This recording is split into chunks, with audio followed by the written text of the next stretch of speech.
پرون لیکچر وشو په ویښتو غورځېدو باندې چې د انسان ویښته ولې غورځېږي، څوک یې غورځوي. تاسو ته ما سړی هم وښودلو چې دغه سړی راځي د کارخانې نه او باره ویښتو ته ځان رسوي او بیا دغلته کې زموږ ویښته کمزوري کیږي او غورځېږي د دغه سړي د وجې.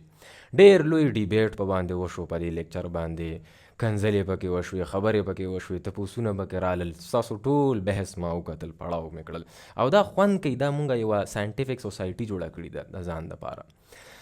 خو هغې کې مې یو څو سوالونه ډېر خوښ شو او دغه سوال د ډېرو پښتنو په ذهن کې راوچت شو. سوال یې دا کړی دی چې DHT چې زموږ ویښته غورځوي، اصل کې پرون چې ما کوم لیکچر اخیستی دی دا لږ ونې زه سپیسیفای کول غواړم. دې ته انډروجینیک الوپیسیا ویلی شي. دا ما په جنرل هیرفال باندې نه دی اخیستی چې کنه د انسان ویښته صرف د DHT د وجې غورځېږي. دا پکې یو کیس دی، ما پکې صرف یو کیس ویلی دی.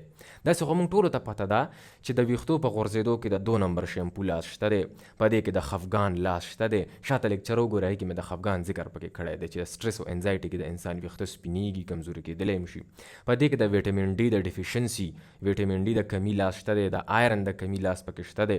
دا ټولې خبرې پکې. په دې کې د الټرا وایلټ ریزز لاس شته دی، د نور کې چې کوم خطرناک شوګانې دي. مین لاس په دې کې د جینیټکس دی او ورپسې مین لاس چې کوم دی هغه په دې کې د ایجنګ دی. یعنی انسان په مخ بوډا کېږي نو بس هغه ویښته کمزوري کېږي. خو سوال ته راتاویږم چې پکې سوال شوی دی چې DHT زما د سر ویښته غورځوي نو د ګیرې والا ولې نه غورځوي، یا داسې ترخ والا، سینو والا، یا لاندې د کارخانې خپل ویښته ولې نه غورځېږي؟ خو ډېر مضبوط وي. یس، هغه ډېر مضبوط وي، د ګیرې ویښته ډېر مضبوط وي. اوس به تاسو دلته پر DHT باندې نظر ساتئ. ګورې ټول سترګې پټې کوي، د کارخانې نه سړی راوباسئ. څوک راوباسئ؟ ټیسټوسټیرون راوباسئ. وینه کې روان شو، د هر ویښته جړ ته ورسېدو ټیسټوسټیرون. د هر ویښته په جړ کې به اوس ټیسټوسټیرون یو بل شکل ته ووړي چې هغې ته DHT ویلی شي. دا ډېر مضبوط دی، طاقتور دی د ټیسټوسټیرون نه. اوس به دغه DHT ستا په دې علاقو او په دې علاقو باندې او په دې علاقو باندې عمل شروع کوي. رو رو به دا عمل شروع کی، کالونه و پکې ولګي. د چا به دا علاقې زر صفا شي، د چا به نه صفا کېږي، د چا به ډېرې زر صفا شي. ډیپینډ اپون د سینسیټیویټي چې ستا دا علاقې دا غارونه څومره حساسیت لري د DHT دپاره. دا خبرې خو موږ وکړې پرون. اوس DHT خو دې ګیرې ته هم راغلی دی که نه، دلته هم جوړ شوی دی. DHT داسې وګڼئ چې میلمه دی او د هر ویښته غار داسې وګڼئ چې دا کوربه دی. نو دلته چې DHT وخوتو سر ته او په خاص کر په دې علاقو کې دلته کې میلمه ډېر وږی دی. ټول پلیټونه صفا کوي، ټول ترموس صفا کوي، پیالۍ ټولې صفا کوي، پلیټونه، منچې، بسکټ، هر شی راکاږدلو میلمه، هر شی وخوړلو، کور یې صفا کو. نو دغه کورونه دی خالي کوي. د دې ځای دا کورونه، دا غارونه چې کوم دي دې ته مینی ایټورایزیشن ویلی شي. مینی ایټورایزیشن شروع د DHT شروع کړی دی او کالونه پکې ولګېدو، دا علاقې سپینې کړې.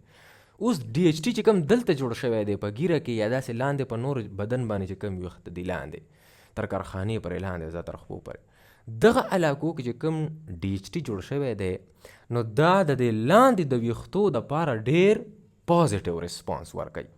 دلته نیګیټیو ریسپانس دی، نالاګي د کور سره، کور خرابوي، کور ختموي، کمزوری کوي. او د لاندې ویښتو دپاره دا ډېر ښایسته میلمه دی. د ځان سره شاپرې راوړي دي، د انډیا کیلې راخستی دي، سره سیوانې راخستی، د کندهار د کابل انګورې راخستی دی او ډک ډوک راننوتو او دا کور مضبوط کو، کور خوشحاله شو. نو د ګیرې چې دا کوم کورونه دي، دا چې کوم غارونه دي، دا د DHT سره مضبوطیږي او د سر والا چې کوم غارونه دي د دې علاقو والا دا د DHT سره کمزوري کیږي، شرینک شي، مینی ایټورایزیشن ورته ویلی شي. نو DHT چې مسلسل کاروایی کوي نو سر د ته صفا کي او ګیره یې ته مضبوطه کي. دغسې د لاندې ترخ او سینې والا ویښته، د کارخانې خپل ویښته دا ښه مضبوط شي. نو ځکه چې انسان بالغ شي نو د هغه ګیره راوخیږي. دا ولې ټیسټوسټیرون لیول پکې راوچت شو او د ټیسټوسټیرون د لیول د راوچتوالي د وجې DHT ډېر جوړیږي. نو DHT چې دلته دې علاقو ته راشي نو په دې ځای باندې داسې یو دوه ویښته راوخیږي او داسې ویښته وي چې بالکل ته په پرې ټال اچولی شي. داسې مضبوط ویښته یې ته راوخیږي، په ترخ کې لاندې دلته سینې باندې مضبوط ویښته راوخیږي.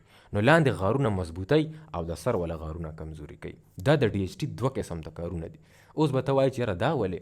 دا خو یو شان د غارونه دي، په کار ده چې یو شان د ریسپانس یې ورکولو، یو شان د عمل کېدلو.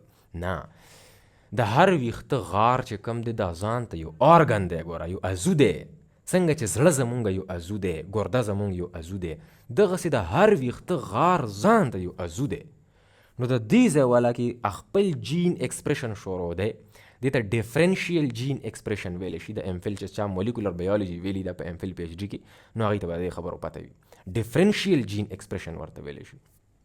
دلته چې کوم جین ایکسپریشن دی هغه ځان ته دی، هغه کې خپل جینز اکټیویټ کیږي، پروټینز راوځي، خپل سیګنلینګ پکې شروع دی. نو ډي ایچ ټي چې دلته راځي نو غار کمزوری کوي، او چې ګیرې ته یا لاندې علاقو ته ځي نو هلته کې غارونه مضبوطوي، نو لاندې ویښته مضبوط شي او سر ورسره کمزوری شي. دا د دغې خبرې جواب دی.